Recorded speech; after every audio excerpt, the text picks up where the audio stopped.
നമസ്തേ, ഏവർക്കും രഞ്ജിനി വിനോദ് വ്ലോഗിലേക്ക് സ്വാഗതം. ഇപ്പോൾ നമ്മൾ എത്തിച്ചേർന്നിരിക്കുന്നത് അതിപ്രശസ്തമായൊരു ക്ഷേത്രത്തിലാണ്. ചെങ്ങന്നൂർ ശ്രീ മഹാദേവ ക്ഷേത്രം. ഇവിടെ ശിവനോടൊപ്പം ശക്തിയും കുടികൊള്ളുന്നുണ്ട്. 108 ശിവാലയങ്ങളിലും 108 ദുർഗാലയങ്ങളിലും ഉൾപ്പെടുന്ന ഒരു ക്ഷേത്രമാണിത്. ദേവി പടിഞ്ഞാറ്റ് ദർശനമായിട്ടും ഭഗവാൻ കിഴക്ക് ദർശനമായിട്ടുമാണ് കുടികൊള്ളുന്നത്. ചെങ്ങന്നൂർ പടിഞ്ഞാറേ നടയുടെ പ്രത്യേകത വളരെ വളരെ വലുതാണ്. അത്ഭുതങ്ങളാൽ നിറഞ്ഞ ഒരു നടയാണത്. ദേവി തൃപ്പൂത്ത് അഥവാ രജസ്വലയാകുന്ന ഒരു ക്ഷേത്രമാണിത്. ദേവിയുടെ തൃപ്പൂത്ത് ആറാട്ട് അതീവ വിപുലമായി ഇവിടെ ആഘോഷിക്കപ്പെടുന്നു. ഈ ക്ഷേത്രഭൂമിയെ കുറിച്ച് പറയുമ്പോൾ അച്ഛനും അമ്മയും പരിലസിക്കുന്ന ഒരു ഭൂമിയാണിത്. അതിനാൽ തന്നെ സംരക്ഷണവും വാത്സല്യവുമാണ് ഇവിടെ നിറഞ്ഞിരിക്കുന്നത്. തൃച്ചെങ്ങന്നൂരപ്പനായി കൈലാസനാഥനും തൃച്ചെങ്ങന്നൂരമ്മയായി ഭഗവതിയും കുടികൊള്ളുന്ന ഈ അതിമനോഹരമായ അതിപുരാതനമായ ക്ഷേത്രത്തിനെ കുറിച്ച് ആ ഭഗവാന്റെയും ഭഗവതിയുടെയും അനുഗ്രഹത്തോടുകൂടി നമുക്കിന്ന് പറഞ്ഞു തുടങ്ങാം. ആലപ്പുഴ ജില്ലയിൽ ചെങ്ങന്നൂർ നഗരത്തിന്റെ ഹൃദയഭാഗത്ത് സ്ഥിതി ചെയ്യുന്ന ദക്ഷിണ കൈലാസം എന്നറിയപ്പെടുന്ന ചെങ്ങന്നൂർ ശ്രീ മഹാദേവ ക്ഷേത്രം ശിവശക്തി ചൈതന്യം നിറഞ്ഞു പരിശോഭിക്കുന്ന അതിപ്രശസ്തമായ അതിപുരാതനമായ ഒരു പുണ്യസങ്കേതമാണ്. തിരുവിതാംകൂർ ദേവസ്വം ബോർഡിന് കീഴിലുള്ള ഈ ക്ഷേത്രം 108 ശിവാലയങ്ങളിൽ കുംഭസംഭവ മന്ദിരം എന്നാണ് പരാമർശിക്കപ്പെട്ടിരിക്കുന്നത്. 108 ദുർഗാലയങ്ങളിലും സ്ഥാനമുള്ള ഈ പുരാതന ക്ഷേത്രം ഐതിഹ്യ കഥകളാൽ സമ്പന്നമാണ്. ശബരിമലയിലേക്കുള്ള കവാടം എന്ന് വിശേഷിപ്പിക്കപ്പെടുന്ന ചെങ്ങന്നൂർ എന്ന പുരാതന ഗ്രാമത്തിനും ഒത്തിരി സവിശേഷതകളുണ്ട്. പെരിയ പുരാണത്തിൽ കവി ചേക്കിഴാർ ചുവന്ന പാറകളാൽ നിറഞ്ഞ കുന്നുകളുള്ള ഊരായ ചെങ്കുൻറൂരിനെ പറ്റി പരാമർശിക്കുന്നുണ്ട്. നമ്മാഴ്വാരുടെയും തിരുമങ്കയാഴ്വാരുടെയും പ്രബന്ധങ്ങളിൽ ചെങ്കുൻറൂർ ശ്രീമത്തായ ഊരായി വിശേഷിപ്പിക്കുന്നുമുണ്ട്.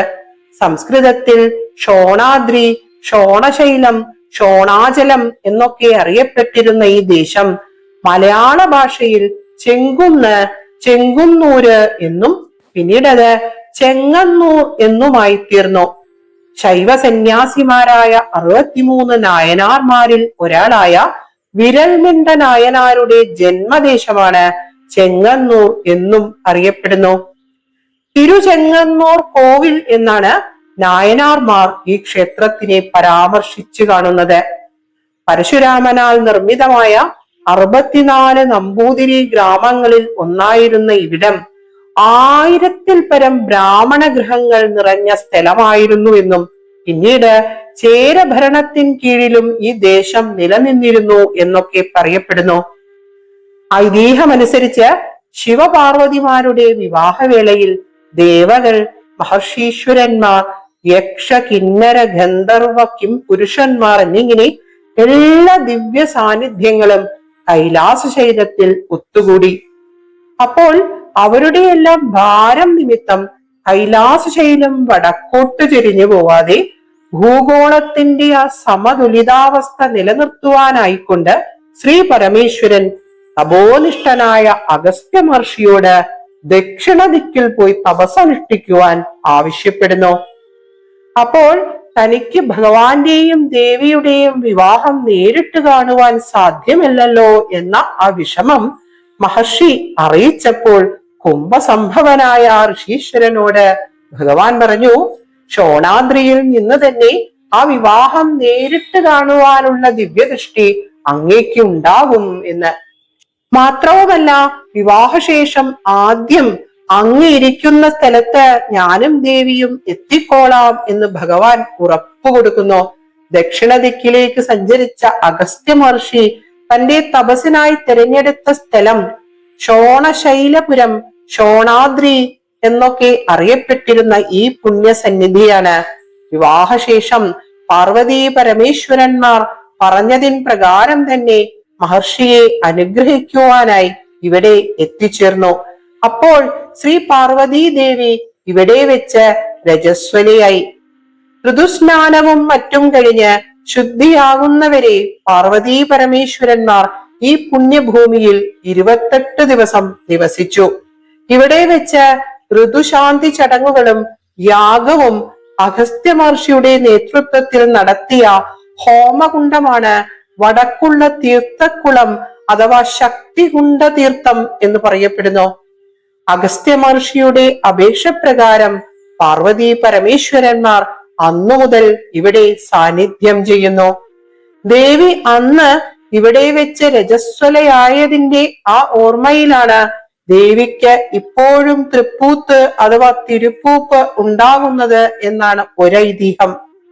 ദക്ഷയാഗ സമയത്ത് സതീദേവിയുടെ ദേഹത്യാഗ വൃത്താന്തമറിഞ്ഞ് അതിക്രുദ്ധനായ മഹാദേവൻ കത്തിക്കരിഞ്ഞ ദേവിയുടെ ആ ജഡശരീരവുമേന്തി സംഹാരതാണ്ഡവമാടുന്നു. അപ്പോൾ ലോക നന്മയ്ക്കായി മഹാവിഷ്ണു ഭഗവാൻ ദേവിയുടെ ജഡശരീരത്തെ ചക്രത്താൽ ഖണ്ഡിക്കുന്നു. ഇങ്ങനെ വിഷ്ണു ശക്തിയാൽ സതീദേവിയുടെ ദേഹഭാഗങ്ങൾ പലയിടങ്ങളിലായി പതിച്ചു. ആ സ്ഥലങ്ങളാണ് പിന്നീട് ശക്തിപീഠങ്ങൾ എന്നറിയപ്പെട്ടത്. ദേവിയുടെ യോനീഭാഗം വന്ന് വീണത് ഈ പുണ്യദേശത്തായതിനാലാണ് ചെങ്ങന്നൂരമ്മയ്ക്ക് തൃപ്പൂത്തുണ്ടാകുന്നത് എന്നും ഐതിഹ്യങ്ങളുണ്ട്. ദേവിയുടെ ശിരസ് വന്ന് പതിച്ച സ്ഥലമാണ് തടിപ്പറമ്പ് രാജരാജേശ്വര സന്നിധി. ആസാമിലെ കാമാഖ്യ ക്ഷേത്രവുമായിട്ടും ചെങ്ങന്നൂർ ക്ഷേത്രത്തിനെ ഭക്തജനങ്ങൾ ഉപമിക്കാറുണ്ട്.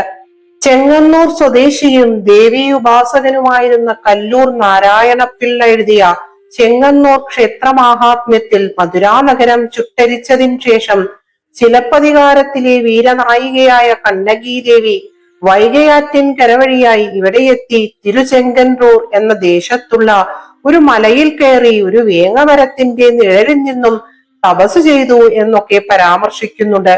പാർവതി പരമേശ്വരന്മാർ ഇവിടെ വന്ന് താമസിച്ചതിന് ശേഷം പിന്നീട് കുറെ കാലം ഇവിടം ഒരു വനപ്രദേശമായി കിടന്നു.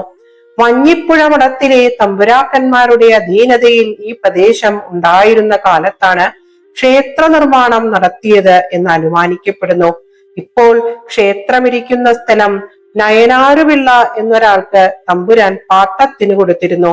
കൊടുങ്കാടായിരുന്ന ഇവിടെ പുല്ല് അരിയാൻ വന്നൊരു സ്ത്രീയുടെ അരിവാൾ ഒരു കല്ലിൽ തട്ടുകയും അവിടെ നിന്നും രക്തപ്രവാഹം ഉണ്ടാവുകയും ചെയ്തു.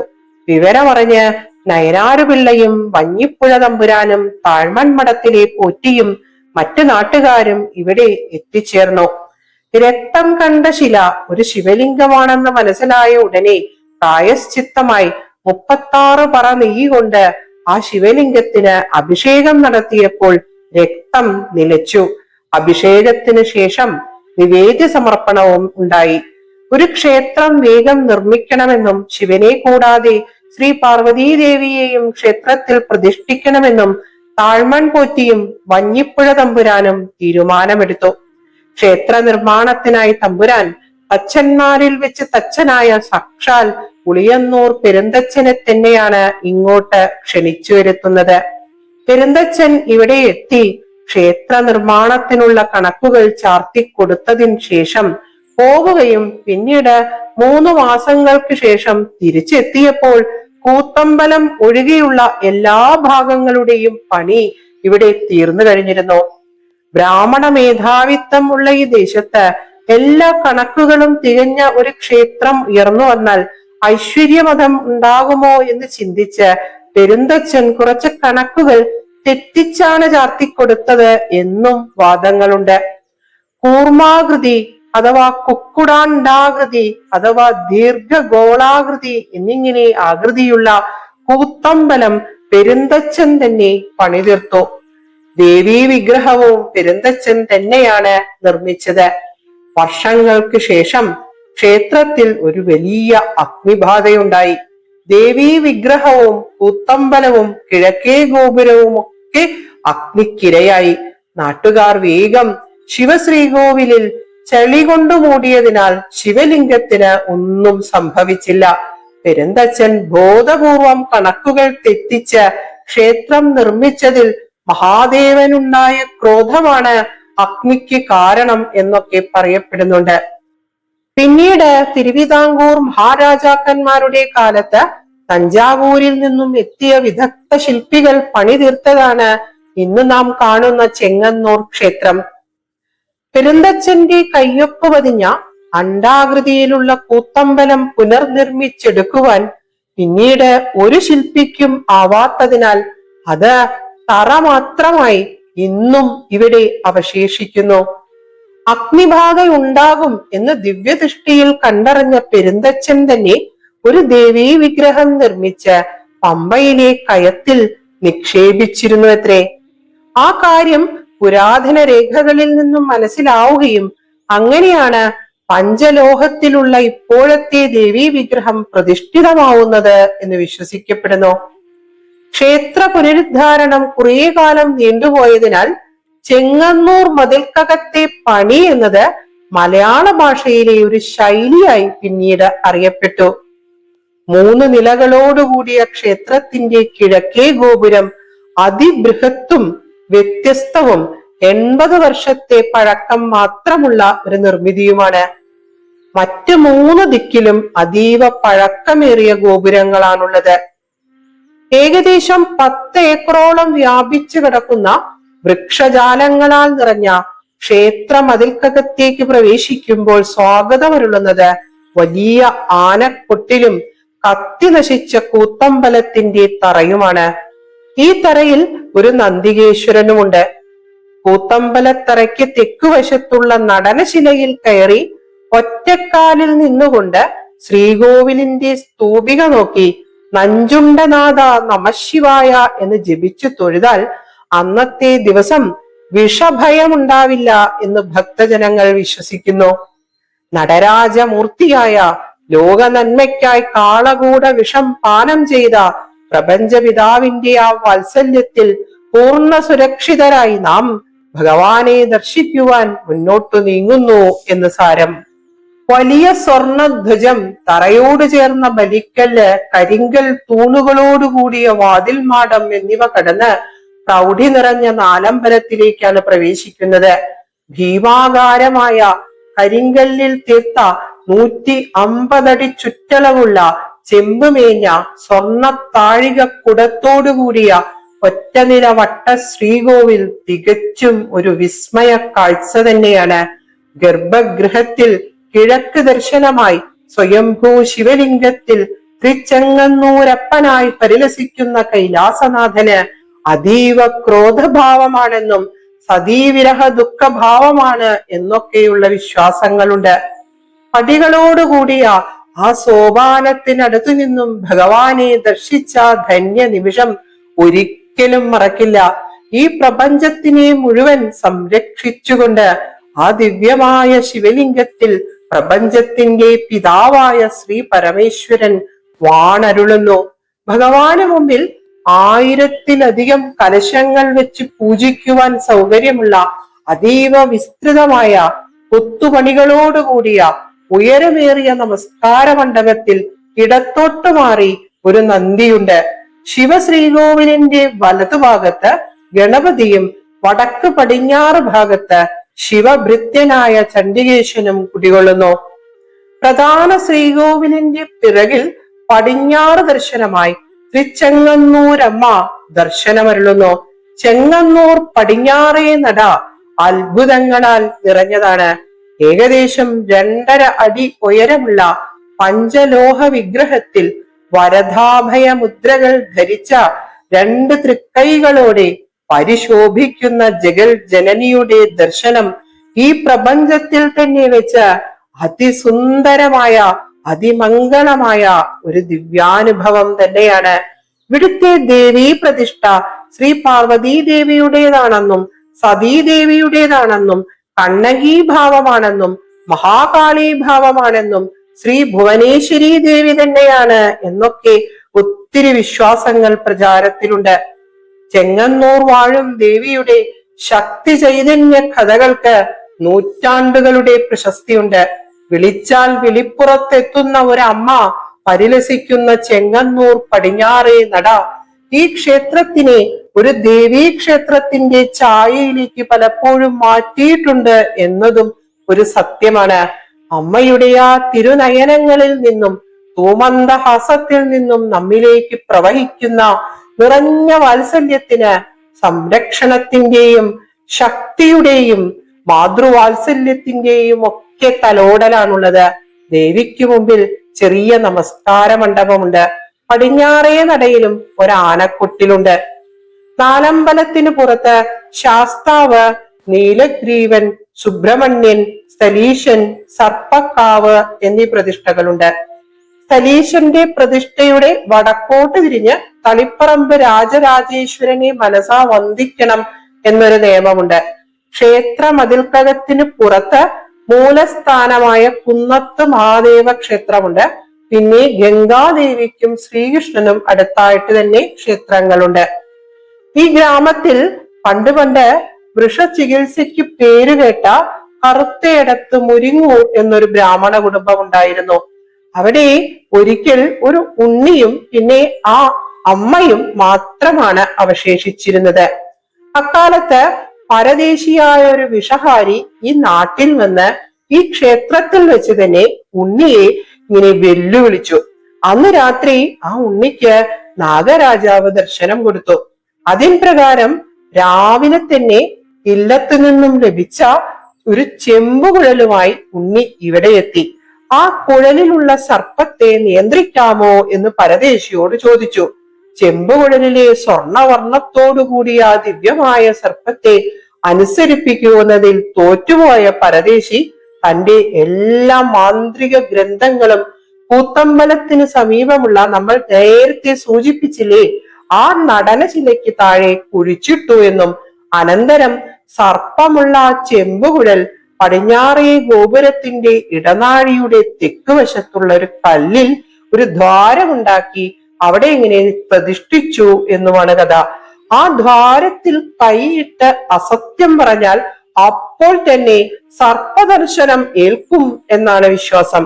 അതിനാൽ തന്നെ ചെങ്ങന്നൂർ പടിഞ്ഞാറേ നടയിൽ ദേവിക്ക് അഭിമുഖമായി നിന്ന് സത്യം ചെയ്യൽ എന്നത് ഇവിടെ ഒരുപാട് പ്രശസ്തമായ ഒരു കാര്യമായിരുന്നു. ബാധോപദ്രവങ്ങൾ ശമിക്കുവാൻ ചെങ്ങന്നൂർ പടിഞ്ഞാറേ നടയിലെ ഭജനം പണ്ടൊക്കെ വളരെ പ്രശസ്തമായിരുന്നു. ചെങ്ങന്നൂർ വാഴും ദേവി രജസ്വലയാകുന്നതിന് പ്രത്യേക തീയതിയൊന്നുമില്ല. പണ്ടൊക്കെ എല്ലാ മാസവും സംഭവിച്ചിരുന്ന ഈ അത്ഭുതം ഇന്ന് ആണ്ടിൽ പലപ്പോഴായി സംഭവിക്കുന്നു. പൂജാരി നിർമാല്യം മാറ്റുന്ന അവസരത്തിൽ ദേവിയുടെ തിരുഉടയാടയിൽ അസാധാരണമായ അടയാളം കാണുമ്പോൾ അത് ആദ്യം പരിശോധിക്കുന്നത് തന്ത്രി കുടുംബത്തിലെ മുതിർന്ന അന്തർജനമാണ്. അതിനുശേഷം പടിഞ്ഞാറേ നട 3 ദിവസത്തേക്ക് അടയ്ക്കുകയും തന്ത്രിയുടെ കാർമ്മികത്വത്തിൽ ദേവിയെ അർച്ചനാ വിഗ്രഹത്തിൽ ആവാഹിച്ച് നാലമ്പലത്തിൽ തന്നെ വായുകോണിലുള്ള തൃപ്പൂത്തുമുറിയിൽ ഇരുത്തുകയും ചെയ്യുന്നു. 4-ാം ദിവസം രാവിലെ പമ്പാ നദിക്കരയിലെ മിത്രപ്പുഴ കടവിലേക്ക് ദേവിയെ ഒരു പിടിയാനപ്പുറത്ത് ആറാട്ടിനായി എഴുന്നള്ളിക്കുന്നു. വിസ്തരിച്ചുള്ള ആറാട്ട് കഴിഞ്ഞ് തിരിച്ചെഴുന്നള്ളുന്ന ദേവിയെ സ്വീകരിക്കുവാൻ സാക്ഷാൽ തൃച്ചെങ്ങന്നൂരപ്പൻ തന്നെ നാലമ്പലത്തിന് പുറത്തേക്ക് എഴുന്നള്ളുന്നു. പ്രഭാത ശ്രീബലി പൂർത്തിയാക്കി അകത്ത് കയറി കളഭാഭിഷേകം നടക്കുന്നതോടുകൂടി ചടങ്ങുകൾ പൂർത്തിയാകുന്നു. തൃപ്പൂത്താറാട്ടിൽ പങ്കെടുക്കുന്നതും തുടർന്ന് 12 ദിവസം നടക്കുന്ന ഹരിദ്ര പുഷ്പാഞ്ജലി വഴിപാട് നടത്തുന്നതും ഈ സമയത്ത് ദേവിയെ ദർശിക്കുന്നതുമൊക്കെ സർവോത്കൃഷ്ടമായി സർവൈശ്വര്യപ്രദായകമായി വിശ്വസിക്കപ്പെടുന്നു.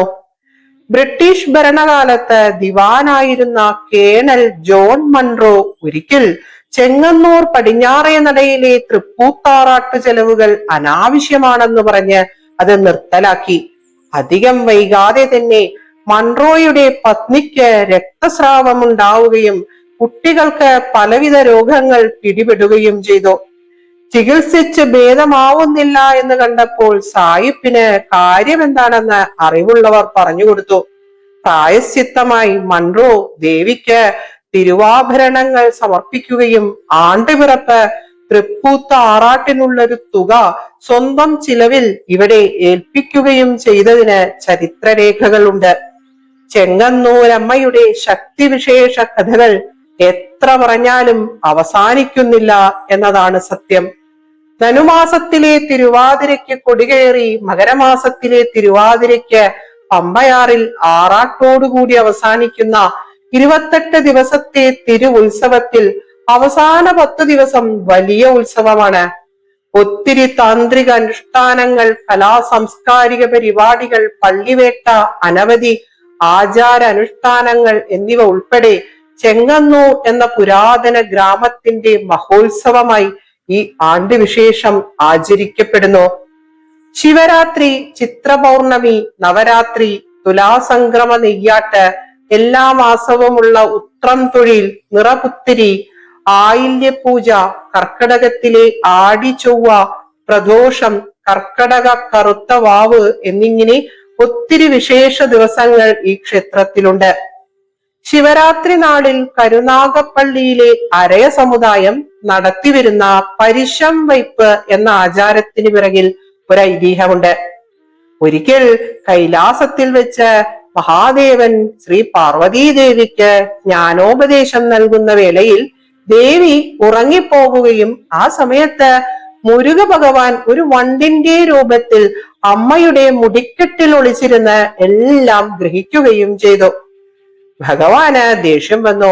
മുരുക ഭഗവാനെ ഒരു മകര മത്സ്യമായി പോവട്ടെ എന്ന് ശപിച്ചു. അപ്പോൾ ലോകമാതാവായ പാർവതീദേവി മകന് കൂട്ടായിട്ട് കടൽക്കരയിൽ വന്ന് പിറവിയെടുത്തൂത്രേ. ആലപ്പാട്ട് അരയ രാജാവിന്റെ മകളായി ചെങ്ങന്നൂർ ദേശത്തു വന്നാണ് ദേവി ജനിക്കുന്നത്. കടലിൽ ഒരു മകര മത്സ്യം മുക്കുവന്മാർക്ക് പേടി സ്വപ്നമായപ്പോൾ ആ മത്സ്യത്തെ പിടിക്കുന്ന ആൾക്ക് തന്റെ മകളെ വിവാഹം ചെയ്തു കൊടുക്കാം എന്ന് അരയ രാജാവ് പ്രഖ്യാപിച്ചു. അപ്പോൾ വയോവൃദ്ധനായ ഒരു സന്യാസി വേഷത്തിൽ മഹാദേവൻ തന്നെ ഇവിടെ എത്തിച്ചേർന്ന് ആ മകര മത്സ്യത്തിൽ നിന്നും മുരുക ഭഗവാനെ മോചിപ്പിച്ച് ദേവിയെ വിവാഹം ചെയ്തു. അവസാനം സ്വസ്വരൂപത്തിൽ ചെങ്ങന്നൂരിൽ വെച്ച് തന്നെ എല്ലാവർക്കും ഭഗവാനും ഭഗവതിയും ദർശനം കൊടുത്തു എന്നൊക്കെയാണ് കഥ.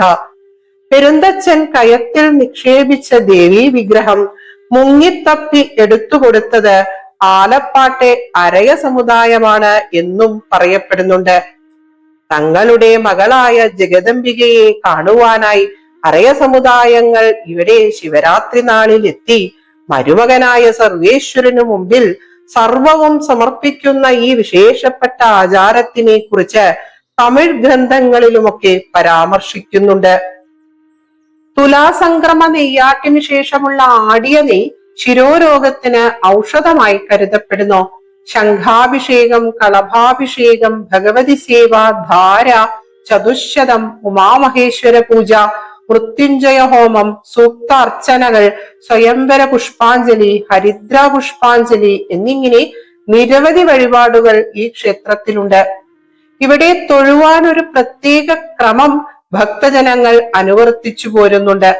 5 പൂജയും 3 ശ്രീബലിയുമുള്ള ഈ മഹാക്ഷേത്രത്തിൽ ദേവിക്കായി 3 പൂജയും ദീപാരാധനയും നടക്കുന്നു.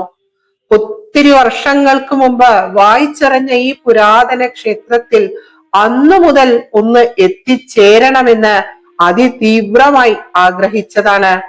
ഉമാമഹേശ്വരന്മാരുടെ അനുഗ്രഹത്താൽ ഇവിടെ എത്തിച്ചേർന്നപ്പോൾ തിരുവുത്സവത്തിൽ കൂടി പങ്കെടുക്കുവാനായത് ഭഗവത് കാരുണ്യത്തിന്റെ ആ മഹിമ ഒന്നുകൊണ്ട് മാത്രമാണ്. ചരിത്രം, നിർമ്മിതി, വാസ്തുശില്പചാരുത, ചൈതന്യം, ഐതിഹ്യം എന്നിങ്ങനെ എല്ലാത്തിലും സർവോത്കൃഷ്ടമായ പദവി പുലർത്തുന്ന ഈ പുരാതന ക്ഷേത്രം എല്ലാത്തിലും ഉപരിയായി പ്രവഹിപ്പിക്കുന്നത് ഒരച്ഛന്റെയും അമ്മയുടെയും നിറഞ്ഞ വാത്സല്യമാണ്, സംരക്ഷണയാണ്. എത്ര കണ്ടാലും മതിയാവാത്ത, എത്ര പറഞ്ഞാലും തീരാത്ത ഈ വിസ്മയ ഭൂമിയിൽ നിന്നും വിട പറയുവാൻ മനസ്സുകൊണ്ട് ആവുന്നില്ല എന്നതാണ് സത്യം. ചിരപരിചിതമായ, ഏറെ പ്രിയപ്പെട്ട ഒരിടമായി മാറിയ, അത്രയും ആകർഷണം സമ്മാനിച്ച ഈ വിസ്മയ ഭൂമിക്ക് ശതകോടി സാഷ്ടാംഗ പ്രണാമങ്ങൾ അർപ്പിച്ചുകൊള്ളുന്നു. ഉച്ചരിച്ച ഓരോ അക്ഷരവും ക്ഷോണാദ്രിയിൽ വാണരുളുന്ന സർവേശ്വരന്റെയും സർവേശ്വരിയുടെയും തൃപ്പാദങ്ങളിൽ സമർപ്പിച്ചുകൊള്ളുന്നു. നമ ശിവഭ്യം അതിസുന്ദരഭ്യം അത്യന്തമാസക്തഹൃദം ഭുജാഭ്യം അശേഷലോകൈകഹിതങ്കരഭ്യം നമോ നമ ശങ്കര പാർവതീഭ്യം. ഏവർക്കും സർവമംഗളങ്ങൾ ആശംസിച്ചുകൊള്ളുന്നു. തൃച്ചെങ്ങന്നൂരപ്പനും തൃച്ചെങ്ങന്നൂരമ്മയും നാം ഏവരെയും കാത്ത് സംരക്ഷിക്കട്ടെ. നമ പാർവതീപതയെ. ഹര ഹര മഹാദേവ. ഓം നമ ശിവായ. ശ്രീ മഹാദേവി നമഃ.